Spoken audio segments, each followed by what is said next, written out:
তমলুক শহর তৃণমূল কংগ্রেস কমিটির উদ্যোগে মোট ৪২টি বাসে করে কয়েকশো তৃণমূল কর্মী সমর্থক সকাল সকাল জমায়েত হন শহরের বিভিন্ন প্রান্তে। প্রতিটি বাসে সাজানো হয়েছিল শহীদ দিবসের পোস্টার, ফেস্টুন এবং দলীয় পতাকায়।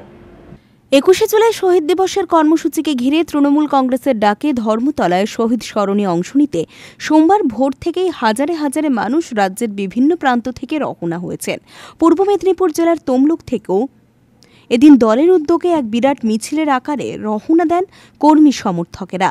তমলুক শহর তৃণমূল কংগ্রেস কমিটির উদ্যোগে মোট ৪২টি বাসে করে কয়েকশো তৃণমূল কর্মী সমর্থক সকাল সকাল জমায়েত হন শহরের বিভিন্ন প্রান্তে। প্রতিটি বাস সাজানো হয়েছিল শহীদ দিবসের পোস্টার, ফেস্টুন ও দলীয় পতাকায়। এই প্রসঙ্গে তমলুক শহর তৃণমূল কংগ্রেসের সভাপতি চঞ্চল খাঁড়া জানিয়েছেন,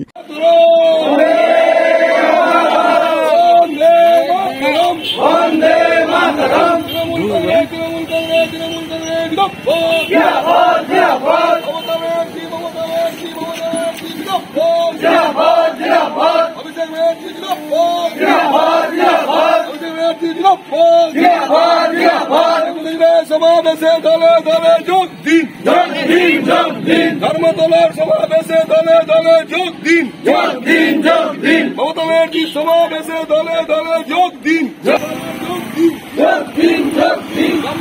তৃণমূল কংগ্রেস তমলুক শহর তৃণমূল কংগ্রেস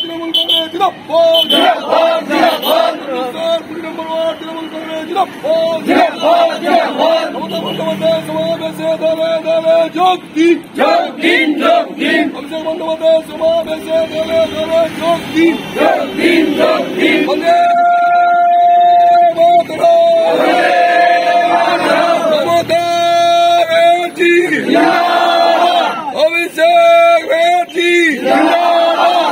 প্রত্যেক বছরের মতো ২১শে জুলাই তাঁদের কাছে এক আবেগের দিন। এবারের শহীদ দিবস মানুষের মনে আরো গভীরভাবে দাগ কাটবে। একটু অন্য মাত্রা বা কিভাবে দেখুন, আবেগের দিন দিন প্রত্যেক বছর বাড়ছে। আমরা ২১শে জুলাই আমাদের কাছে যে আবেগ, সেটা আমাদের কাছে একটা অন্য মাত্রা নিয়েছে। আগামী ২০২৬ সালে চতুর্থবারের জন্য মমতা বন্দ্যোপাধ্যায়কে আমরা মুখ্যমন্ত্রী চাই। এই আবেগ নিয়ে আমরা ২০২৫ সালের ২১শে জুলাই কলকাতার পথে রওনা হয়েছি।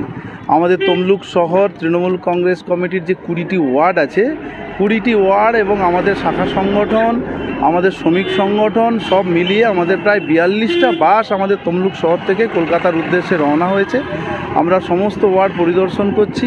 প্রত্যেকটা ওয়ার্ডের কর্মীরা উচ্ছ্বাসের সঙ্গে, আবেগের সঙ্গে তারা বাস নিয়ে এবারে অন্যান্য বছরের থেকে অনেক সকাল সকাল বাসগুলো বেরিয়ে গেছে। 7টা থেকে আমরা বাস বেরিয়ে কলকাতার উদ্দেশ্যে রওনা হয়েছে। আমাদের প্রায় শেষের পথে সব গাড়িগুলোই প্রায় আমাদের বেরিয়ে চলে গেছে, আর 2-1টা ওয়ার্ডের বাকি আছে। আমরা অত্যন্ত উচ্ছ্বসিত। অন্যান্য জেলার থেকে আমরা তমলুক, এই পূর্ব মেদিনীপুর জেলার তমলুক সাংগঠনিক জেলার তমলুক শহর থেকে এবারে অনেক বেশি সংখ্যক মানুষ আমরা ধর্মতলায় যাচ্ছি। আবেগের সঙ্গে যাচ্ছি, উচ্ছ্বাসের সঙ্গে যাচ্ছি। কিন্তু একটা বিষয় একটু বলুন, যেভাবে এবারে হাইকোর্ট যেভাবে নির্দেশিকা দিয়েছে, তাতে করে কি আবেগকে কি মহামান্য হাইকোর্টকে মাথায় রেখে সম্মান জানিয়ে বলি, ২১শে জুলাই নিয়ে মানুষের আবেগকে কোনোভাবেই দমন করা যায় না। তবে আমার মনে হয় মহামান্য হাইকোর্টের এই যে বিচারপতিরা যে সমস্ত রায় দিচ্ছেন, আমার মনে হয় কেউ হয়তো দ্বিতীয় অভিজিৎ গাঙ্গুলি হওয়ার জন্য এইসব রায় দিচ্ছেন। সেখানে আমাদের মানুষের কাছে ২১শে জুলাইয়ের আবেগকে কোনো মতেই জমিয়ে দেওয়া যাবে না। আজকে আপনার জেলা থেকে যখন ধর্মতলায় যাচ্ছেন, তখন আপনার জেলারই ছেলে শুভেন্দু অধিকারী উত্তরবঙ্গে যাচ্ছে। দেখুন, আমাদের জেলার কে ছেলে জানি না, আমার তৃণমূল কংগ্রেসের যারা কর্মী সমর্থক, সাধারণ মানুষ যারা পশ্চিমবঙ্গের মমতা বন্দ্যোপাধ্যায়ের নীতি আদর্শ উন্নয়নে বিশ্বাসী, তারা ধর্মতলা যাচ্ছে।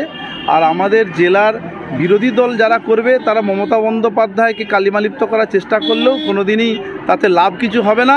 যারা বিরোধী দল করে তারা আমাদের জেলারই হোক আর অন্য জেলারই হোক, তারা বিরোধী দল। তাদের লক্ষ্য পশ্চিমবঙ্গের বদনাম করা, বাংলার মাটিকে কলুষিত করা তাদের মানসিকতা। সে মানসিকতা তাদের জঘন্য মানসিকতা, সেটা কোনোদিন সফল হবে না। মমতা বন্দ্যোপাধ্যায়কে কালিমালিপ্ত করা যায় না, বাংলার বদনাম করা যায় না, বাংলার অপমান করা যায় না। যারা বাংলার অপমান করছে, যারা বাংলাকে বদনাম করার চেষ্টা করছে, মানুষ তাদেরকে উপযুক্ত জবাব আগেও দিয়েছে, আগামী 2026-এও দিয়ে দেবে।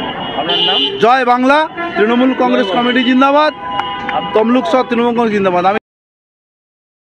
পুলক বেরার রিপোর্ট, খবর BCBS।